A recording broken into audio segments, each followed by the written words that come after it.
അതൊരു തമാശയാണ്, ഒരു ഒത്തുകളിയാണ്.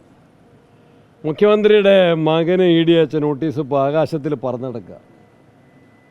അത് ഇല്ലത്തുനിന്ന് പുറപ്പെട്ടു, ഉമ്മത്ത് എത്തിയിട്ടുമില്ല.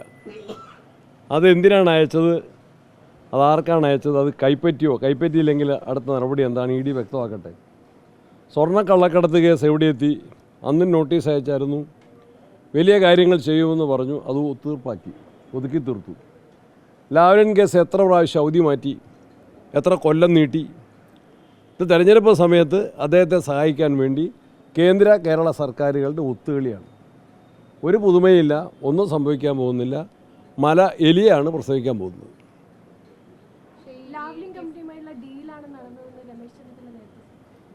ലാവ്ലിൻ കമ്പനിയുടെ കേസ് വളരെ വ്യക്തമല്ലേ, അത് വീണ്ടും ആവർത്തിക്കുകയാണ് ചെയ്യുന്നത്. ആ കേസ് നീട്ടിക്കൊണ്ടുപോകാനും ഇല്ലായ്മ ചെയ്യുവാനുമാണ് കേന്ദ്ര കേരള സർക്കാരുകളുടെ യോജിച്ച നീക്കങ്ങൾ നടക്കുന്നത്.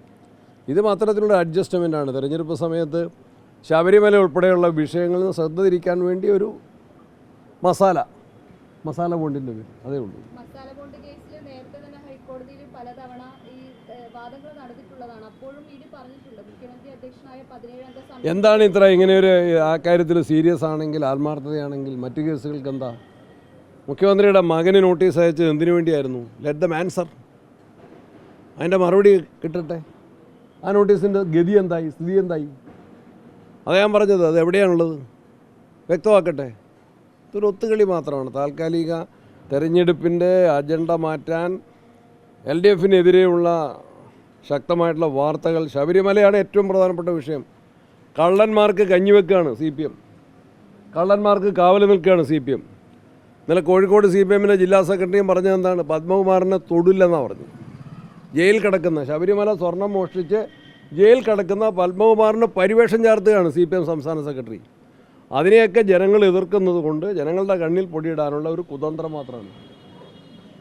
ശരി, അങ്ങനെ ഞാൻ പത്രത്തിൽ നിന്ന് കണ്ടത്, 5 പേർക്കെതിരെ, അത് ഞാൻ പേപ്പറിൽ നിന്ന് കണ്ടത്. എല്ലാ കേസും അതിൻ്റെ വഴിക്ക് പോട്ടെ.